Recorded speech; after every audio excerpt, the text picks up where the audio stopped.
I'm going to be talking a little bit today about caregiving through the holidays, something that we all experience and have stress of various sorts, but also have a lot of joy to experience.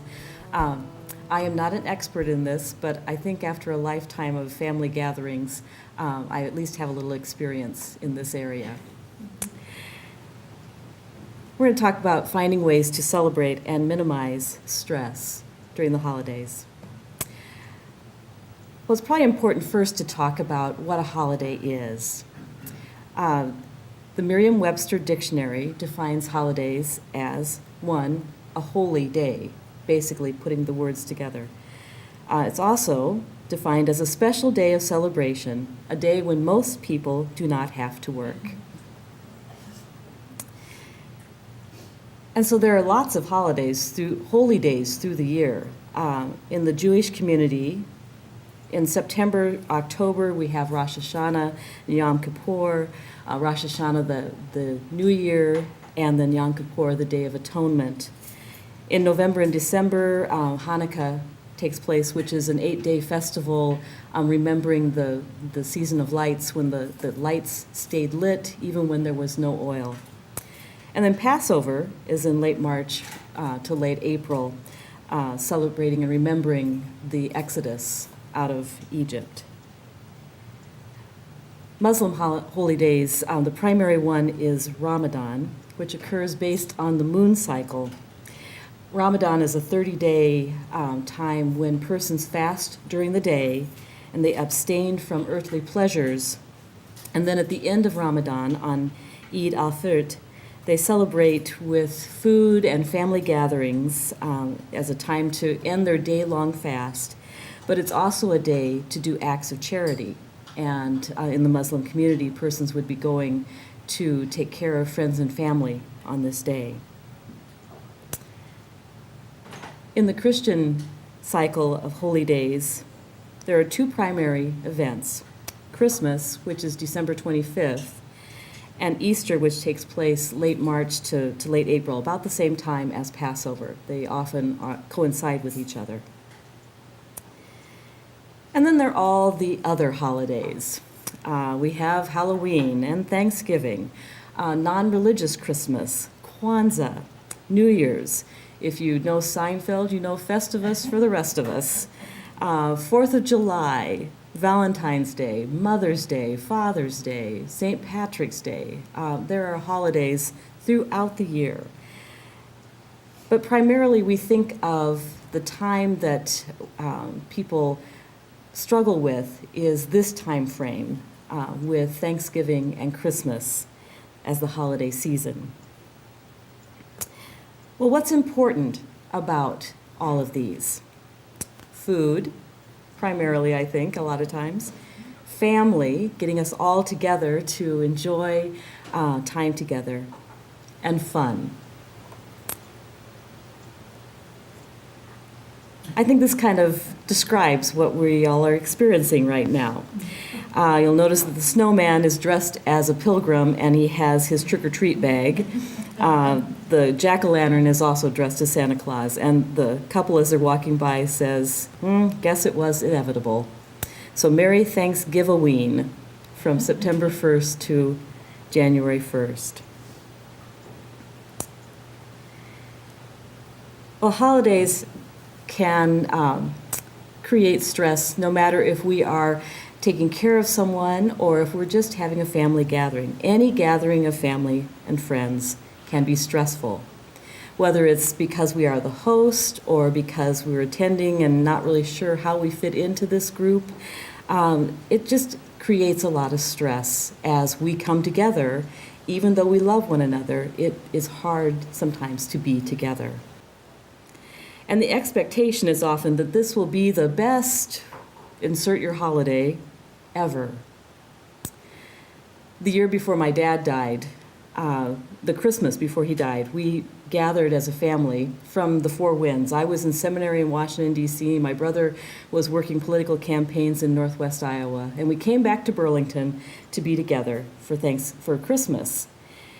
And as we were gathering as a family, we kept hearing on TV and everywhere that this was going to be the best Christmas ever. And we laughed about that.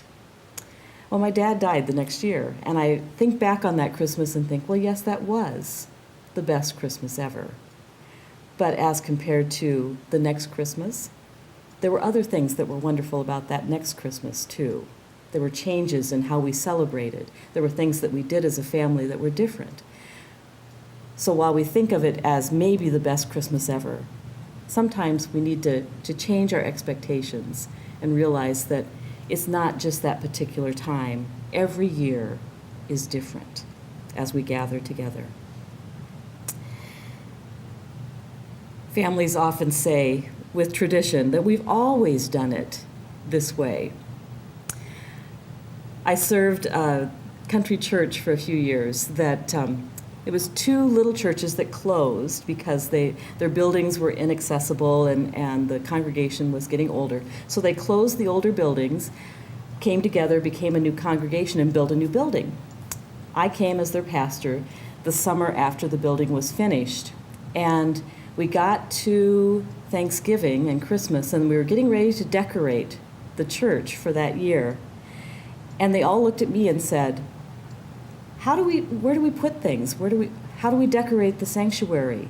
And I said, I don't know. I've never been in this building either. And it was interesting to watch this group of people realize that they couldn't say, we've always done it this way, because they were in a new place and things had changed and their experience was different. And they worked together and figured out how to decorate together and bring a new tradition into that place. And if we look at our families and we say, we've always done it this way, we probably discover that every year something has changed in that tradition that we think we've always done. Maggie, the director at Iowa City Hospice, and I were talking earlier about hosting. When we're the host of a family gathering, that responsibility takes on a level of stress that can be overwhelming at times, especially if, like myself, you're in charge of the entire meal. I now ask others to help with the meal. But just being ready for the family and keeping the house clean and gathering everybody into that space, it takes a lot of energy and creates a lot of stress. When you're a caregiver, holidays take on a whole different meaning because caregiving is a 24/7 job. Holidays are just another day on the calendar. Caregiving goes on whether it is December 25th or March 5th. The same things have to happen during that day. There's still the daily activities of bathing and dressing, toileting, feeding, medications, sleeping, cleaning. All those things continue whether it is December 25th or March 5th.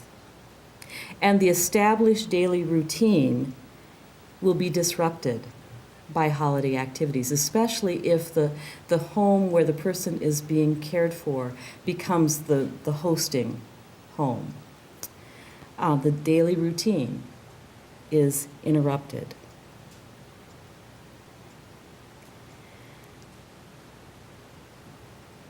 I'm much more aware of this particular slide in the last few years because my father-in-law is in the middle stages of dementia. And what we have discovered, what we learned as we go along, is that things change every day, sometimes minute by minute. We realized it the year that he was asked to wrap all the gifts. His wife asked him to wrap the gifts. We started opening up presents at Christmas, and every gift was wrong, and she was mortified that this had happened. But we were not aware yet. We were beginning to get some inklings that there was something going on. But this was really one of those signs that there really was a problem. Persons with Alzheimer's on holidays and any kind of gathering when there are new people in the house have difficulty with the change in their routine. They're used to things happening in a certain way, they may not remember that, but they know there's a routine. Noise can be overwhelming.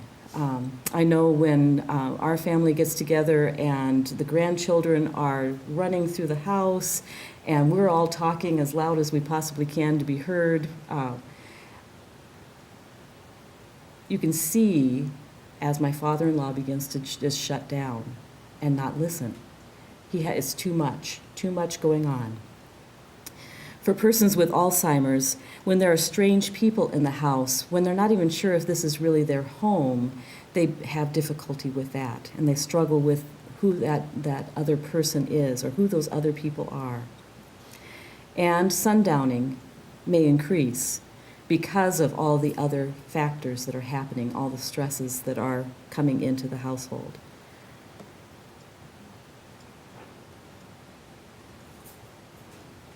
So what can we do to make it easier?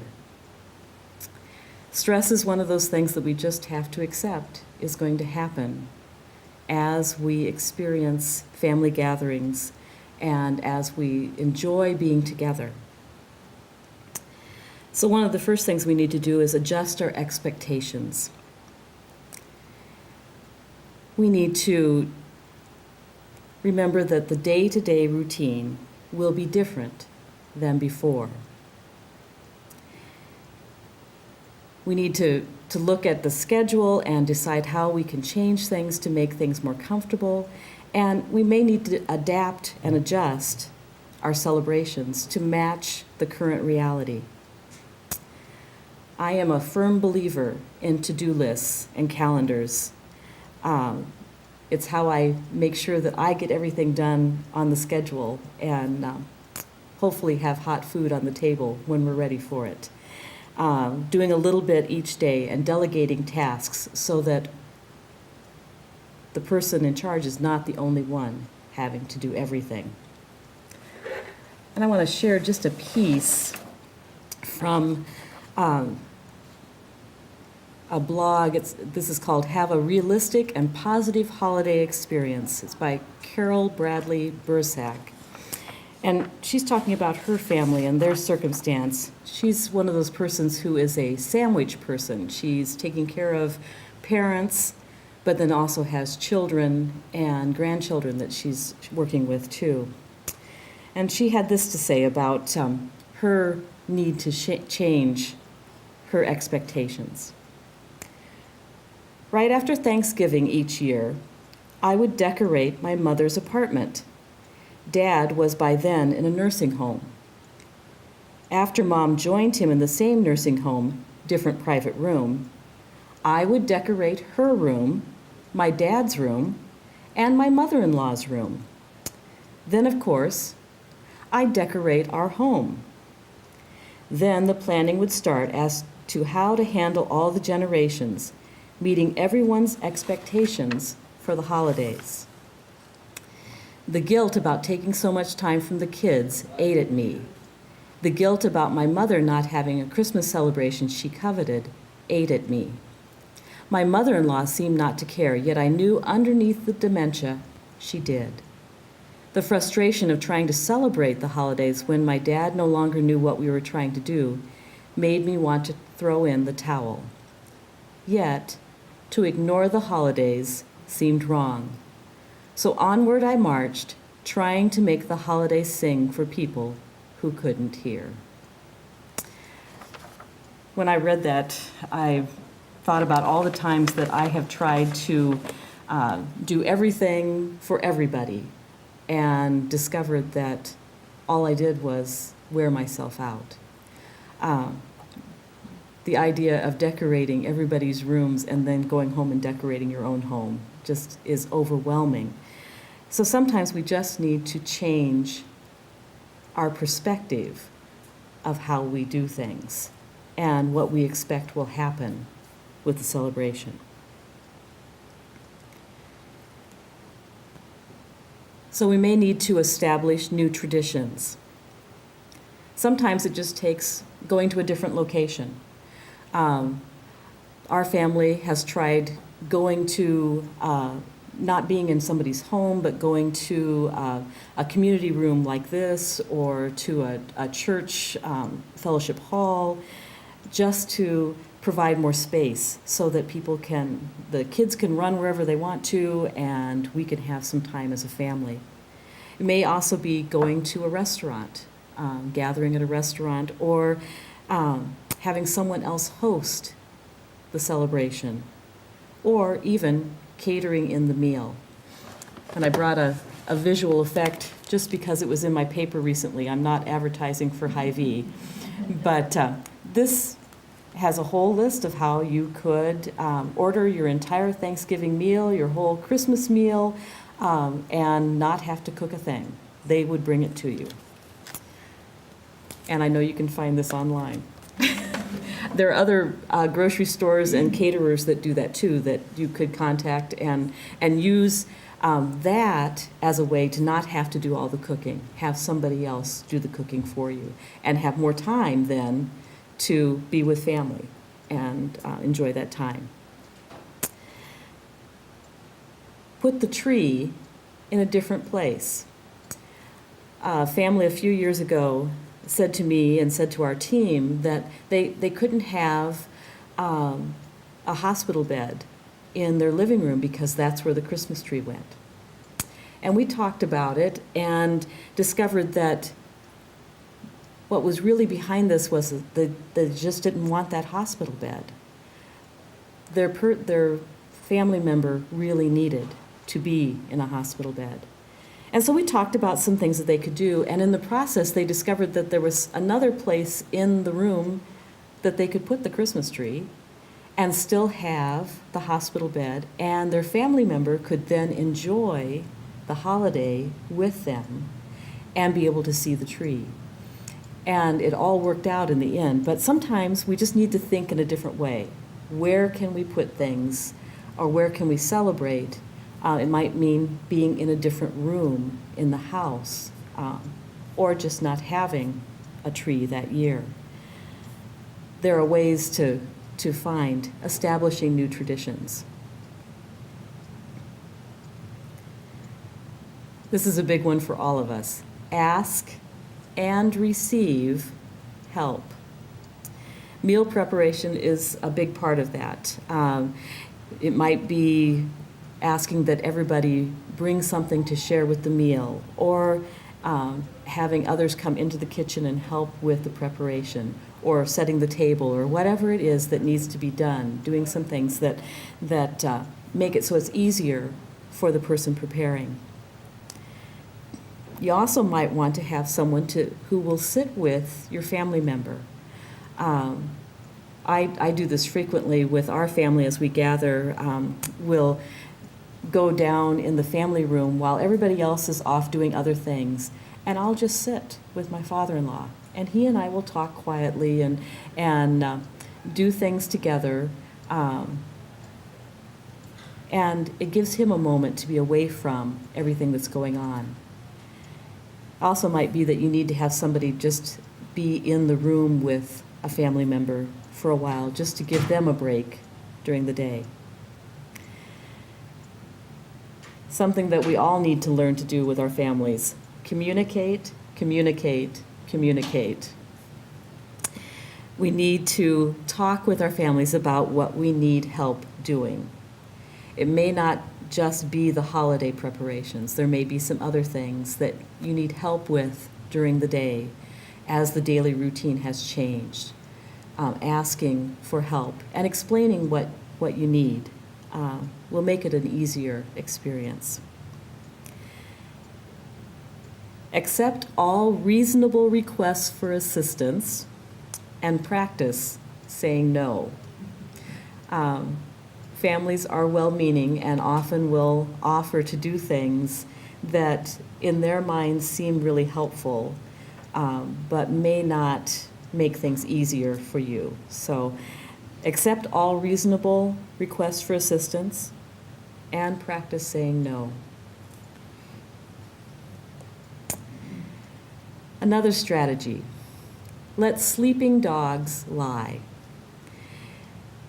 During the holiday season is not the time, during a Thanksgiving meal that lasts for 2 hours or a Christmas day, is not the time to criticize either the caregiver or those who you may feel are not pulling their weight.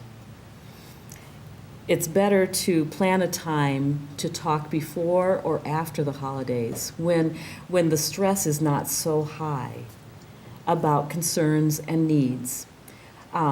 It might also be a time, if families need to talk together, to set aside some time. If this is the only time that everyone's going to be together, to set some time in the afternoon or the evening when the principal players in the family, the brothers and sisters, the parents, can meet together and talk about caregiving needs that might be coming up, if there are some changes that need to take place. But it's not the time to criticize one another for what we are or are not doing. It is a good time to talk about care needs if there's a place to do that without getting into disagreements. And this one kind of follows in the same line. Recognize your holiday hot buttons. Try to avoid the pitfalls that can make things uncomfortable. When I was younger, my great aunt would always find a moment in the conversation to ask why I hadn't taken my husband's name in marriage. I have since changed my last name to his, but at that point in time, I hadn't yet. And she always managed to pick a moment when I wasn't quite on paying attention, and she'd ask that question, and I would find myself getting very angry. Try to avoid those pitfalls and know that somebody will ask you that question that you really don't want to answer right now or during this time. Adjust and adapt. Be flexible. That is probably the biggest point that we all need to remember no matter what, is that we need to be able to adjust and adapt to what's going on, and we need to be flexible. Things will change. Things will happen. And remember, it's just a day or two. Take a deep breath, relax, and enjoy the family. Focus on the present. As I said earlier, no holiday celebration is perfect, but if we focus on what's happening now, we can enjoy being together. If we focus on what once was, it only creates an expectation that cannot be lived up to in the present. We need to celebrate the here and the now, celebrate the present, family, and the joy of being together, of enjoying this time together. And so ways to do that. Scale down the celebration. As I said earlier, have a family potluck where everybody brings something for the meal. Oftentimes families will do that, whoever is hosting provides the main course, and then everyone else brings all the side dishes to go with it. You can also do, as I indicated earlier, cater in the meal. Talk to the grocery store, talk to a restaurant. Find some way so you don't have to prepare the meal. Change your gift-giving practices. One of the things that we did as a family, as we were all adults and we had just a few small children, is that we changed how we did gifts. We now have gifts for the children, but then the adults, we have gift card Uno. What we do is everybody buys $30 worth of gift cards from various places, and we play Uno. And if you win the game of Uno, you get to pick a gift card. And if the next person wins and they want your gift card, they get to take your gift card. Once you have 3 gift cards, you're done. It has been a fun way for us to enjoy being together, and we all then get to use our gift cards for things that we might like to get later on. That's just an example of a way to change how you do gift giving. And and make it a fun experience where everybody participates. I said earlier about creating a quiet room. This is especially important for persons with Alzheimer's and dementia, that they have someplace they can go to get away from the noise and the activity, to kind of resettle and in some ways cocoon for a little bit, to come back together. This can be that they go to their bedroom and rest for a little bit. It could be that everybody goes outside to play if it's a nice day, and they have a little bit of time to just be in their chair or wherever they like to rest. There are ways to do that so that they can have some time away. We need that time away too. Sometimes we need to go and find a quiet space during the hustle and bustle of the holiday and take some time to ourselves. Skyping. This is happening more and more, that families are discovering they can't get everybody together, or that they have family members who are in care centers who are not able to attend family gatherings. And Skyping is a way that with a computer, the family member can communicate, talk with other family members. I heard recently of a family reunion that they did this. The couple was in a care facility, and there was a line at the computer to say hello to the two of them and to greet them. Just a nice way so that they feel connected to the family when they're not able to be present at the gathering. Many families do this too. Change the menu to something easy to prepare. Instead of having turkey, have chili and soups, or do sandwiches. Do something different so that there is less time in the kitchen, more time together to enjoy. And a very important piece for all of us, we need to plan for self-care. You need to figure out some time in the day when you can do something for yourself, or maybe with another family member that you like to do things with. You need to take some time, even if it's just closing your eyes for 10 minutes. Exercise regularly. Get out and take a walk or exercise in some way. Drink plenty of water. We all tend to get dehydrated during the holiday seasons because we're so busy doing stuff. And while it's hard on the day of the family gathering, try to eat a healthy diet before and after as much as possible, because that helps. We get a lot of toxins in our systems, and trying to get that out of our system is really important. Prior to and after the family gatherings, schedule a massage. I already have my pre-Thanksgiving massage scheduled. Go and get a manicure or a pedicure. Take some time to walk, read. Always, always take a nap. And if you're like our family, after the meal, we're all sleeping. It's just important to take some time for yourself before and after the holiday. So some concluding thoughts. Holidays are at the core a time to be together. All the stuff that is the trimmings, all the decorations and the activities and the things that we think we have to do, they're just additions to what we already have.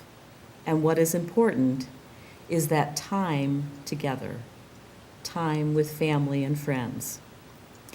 So place the emphasis on what is important: family, friends, gathering together.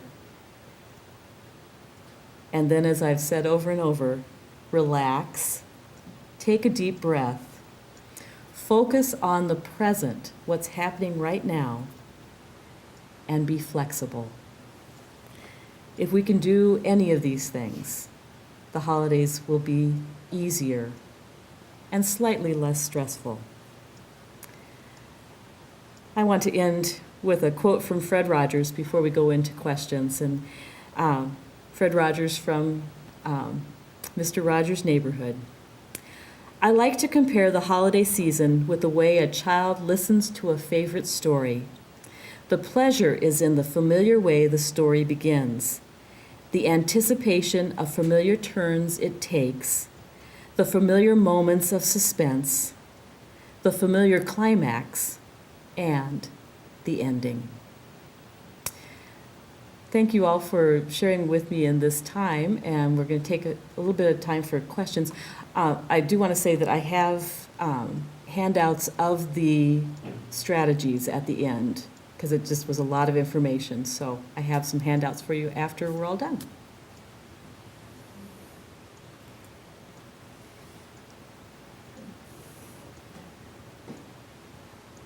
I know we started having going to different places for Christmas and, in our family. And a couple of years ago, I started it by, checking with Mercer. They have a room there, and for less than $100, you can get it reserved for 6 hours and have it all to yourself. And, everybody helps clean up, and I had catered from the Hy-Vee, so it worked really well. And then, the same way with the gift things. They have it arranged so the family, my oldest to youngest this year, but before they just drew names randomly, and so, there are other ways to do it. You don't have to go shopping and do all that stuff, and it still works. Yeah. Caregiving is 365 days, 24/7, and Christmas is just the same, is a number just like another number in the year. Caregiving goes on, no matter what. Yeah. Two comments. One, my brother and I started giving each other's charity a gift at Christmas time in honor of each other, and that's worked out really well. Actually, we give to the same place, but in different names. And the other thing was talking about the quiet, people needing quiet. My grandfather got to the point where my folks lived one place in a mobile home, and my aunt lived down the street in a big house, and so we'd have the celebrations one place or the other, and wherever we were, he would be at the other place, because it was just too much for him to deal with all the noise and confusion, and so he just go someplace else. Yeah, and kind of a partner to that, some care facilities have rooms that families can rent or use for a holiday gathering, and that makes it so that you can be in the care center where the person is living, but they're not having to be in the family gathering all the time, and people can go down and visit them in their rooms, or they can come and be a part of the gathering for a short time. That's another way to bring everybody together.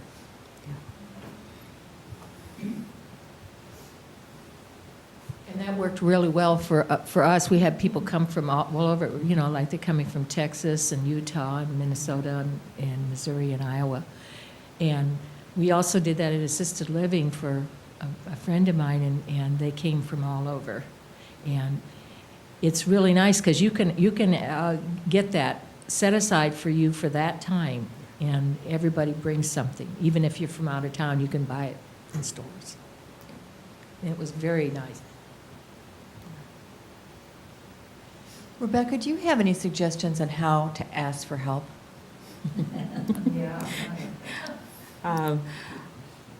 That's something I've learned to do because I'm not good at asking for help. I'm very self-sufficient, I think. But I've discovered that I just don't like standing up for that long a time in the kitchen like I once did. I used to be able to stand in the kitchen for hours and cook and do everything. And so one way to do that is to talk with family members about what kind of celebration you want to have. If we want to have time with just soups and sandwiches, who would like to bring different types of soup? We have plug-ins, bring your crock pot. So that would take care of some of the food kinds of things, sharing that responsibility. With times when you need some support during the holiday to take care of someone, I would talk with family members that I know would be okay with helping with toileting and bathing and some things like that. I'd also talk with family members who might be willing to sit with a family member while we're doing other things. You know, just trying to say, I can't do this myself anymore. How can you all help me with this? We just have to be willing to ask.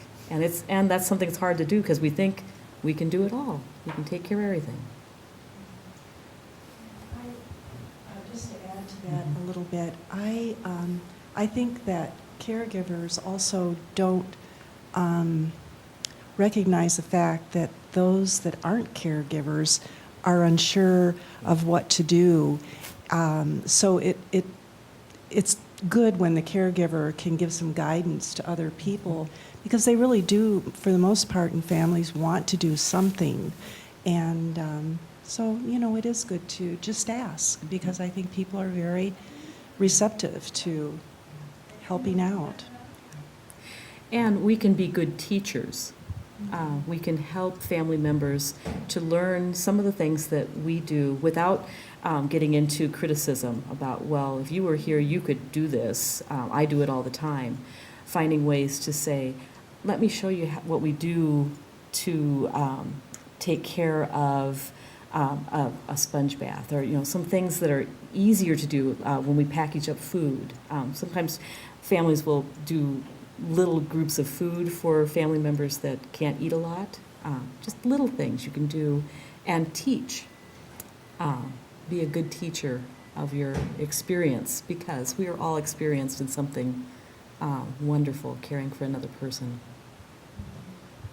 Also, we changed the time that we did Christmas. We're scheduled is the day after Thanksgiving, because everybody's had a big celebration then, and usually they have that day and the next day off. And so we do it then, and then everybody can come, and the travel arrangements are a lot easier because the weather's better. And then I've also got a week down in Branson after that, that I'm going by myself. And that's in the self-care. Yeah, having holiday gatherings at a different time, doing it before. I know a family that had their Christmas and Thanksgiving 2 weeks ago. Some families, our family waits until the weekend after New Year's, because it's just easier to get everybody together then. Finding a different time is another way to do that. Another tough question is, do you have any suggestions on, you say be flexible, and I hear that, but sometimes knowing how to do that is hard. Any suggestions on how to get there? Being flexible. That kind of goes back to the asking for help.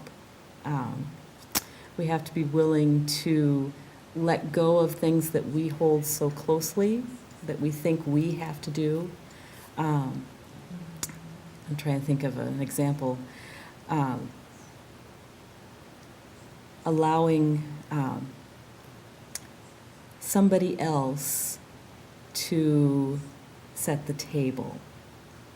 My great aunt was a person that everything had its place. She had particular Thanksgiving turkeys that went on the table, and she had them in their particular place. The year that she let somebody else set the table, it was like a weight came off of all of us, because we'd all been tiptoeing around the table all those years. And it really was a moment of flexibility for her. She realized that she couldn't do it anymore, and she needed to have somebody else do it. But she had to ask, and she had to be willing to receive that assistance. So flexibility, sometimes it's just backing up and saying, I can't do this anymore, somebody else help me. Other times it's just saying, I'm just not going to say anything now, and let this moment be. And being flexible, you have to be willing to have it not maybe be done the way you have always done it. Yeah. You have to accept the fact that it might be different. Yeah.